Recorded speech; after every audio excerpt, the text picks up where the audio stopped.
Hi guys, and welcome back to Chengi's World. I am having so much fun talking to you guys. Make sure you guys follow me on Instagram and Facebook and Chengi's World because I am, when I do live events, I like to post on those channels so that you guys know and you can join me on YouTube live, and also just it's a place to hang out. That's where I do a lot of my hanging out. So check me out on those and follow me on those platforms, and I will follow you back. If your profile is public, I will follow you back, and so you can always contact me on Instagram and Facebook if you need to chat or ask me a question, etc. So today's video is something that I was thinking about recently because it's to do with your friends and what you tell your friends. I have watched so many relationships go down the drain because of how much we invest in our friendships, the stuff that we tell our friends now and family. Now we have to realize that friends and family are always looking out for our best, and they will fear for us more than we will fear for ourselves. And in so doing, without them meaning to, they can completely destroy the first bubble time in your relationship, that point where you meet somebody and it's exciting and it's new and it's wonderful. And then all it takes is a small little comment like, be careful. Are you sure? Is he lying to you? And they really think they're doing you a favor because they probably know that you're one of those girls that falls in love easily, or you've been hurt before and they think they're doing you a favor. But actually, they are in their hearts doing you a good thing, but they're actually causing you to lose out on love. Because what you need in the first couple of weeks, months of a relationship is absolute clarity, to know for your absolute self that this is somebody that you want.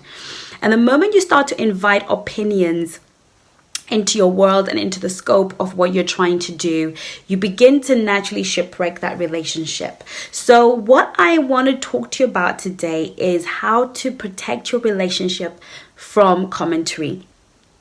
I have learned that and also it's easier when the relationship ends prematurely. If it ends quite early, it's easier for you to gather yourself and move on when no one else knew what was going on. So if I am dealing with somebody and dating somebody and it's just between me and that person and it's about us, then what naturally happens is that when the relationship ends, they ghost you, whatever, you just have to deal with your hurt feelings. You don't have to try and manage your friends' hurt feelings, and you get to decide whether or not if they came back you would want them back without having to deal with the judgment of what so and so would say and how so and so would react to that.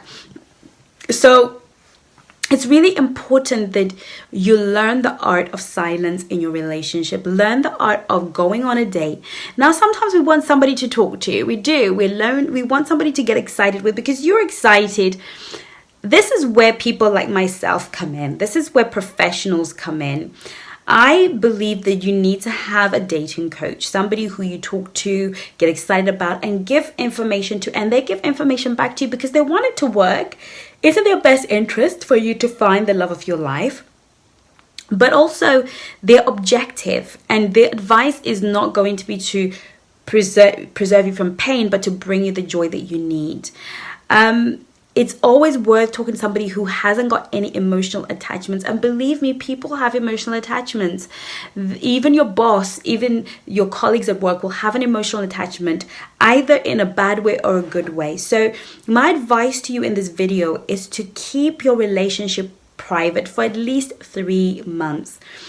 It's gonna be hard because you just want to share the great stuff. And if he's a really demonstrative and romantic guy and likes to send flowers and do things that are outwardly, you can still kill it a little bit and give a different meaning, but you know what that means to you. Because I have met too many relationships that end up falling by the wayside because of a comment. You weren't looking for it until your friend said, could he be lying to you? You were not looking for the lies, you were believing. We all need to be at a place in our lives, in our relationships, where we come in with a clean slate. And I have a rule where you will be trusted and believed until you prove otherwise. You are innocent until you're proven guilty. I like to see the good in somebody and to reflect on that and meditate on that and focus on that. The reason for it is, regardless of how amazing your relationship is, every relationship is going to go through a season. There are times in that relationship that are going to suck, where things are not going to be going well, you're not going to be getting on, it's not going to be so great, and you need those initial moments to remember, oh yeah, I remember the early days. I remember when things were good. I remember that time when he did this, and I remember the look in his eyes. And if somebody comes in those early stages of the relationship and starts to sow a seed of doubt and make you start looking for the bad things, then you won't have those reference points. And because the new person hasn't yet earned the ability and the right to be trusted, the old voices that know the old you, who are not on your journey to new explorations, will carry greater weight, and what they think will carry greater weight than this person that you may potentially be spending the rest of your life with. And because relationships, when they start off, are messy, often confusing, that dating phase, that initial dating phase, is very confusing, is very hot and cold, is very on and off. And it doesn't mean that you know how it will ultimately play itself out. You don't know how this relationship is necessarily going to play itself out 6 months from now. But if you invite people to the commentary in the first early 3 months of that relationship, then they feel entitled to comment on your relationship moving forward. So what you want to do is to protect those precious 3 months of dating. Keep it to yourself. Enjoy the secret. Have fun with it.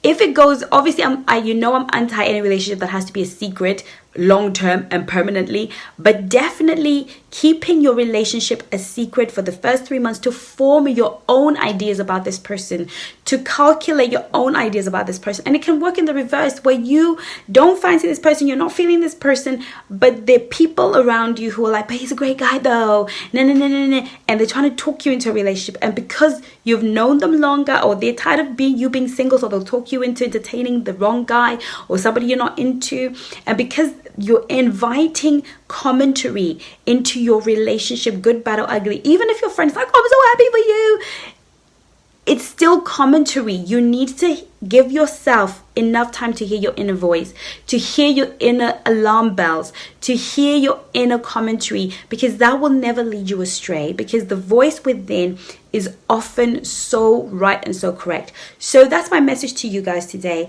is be careful what you share with family and friends and loved ones, and when you share it. So that's from me to you, saying happy loving. Enjoy yourselves. Guys, I'll see you on Instagram, Facebook, and at Chengi's World, and we can have a chit chat. So in the meantime, don't forget to subscribe, like, and comment. And welcome to those of you who are new to my channel. Love you lots. Take care of yourself.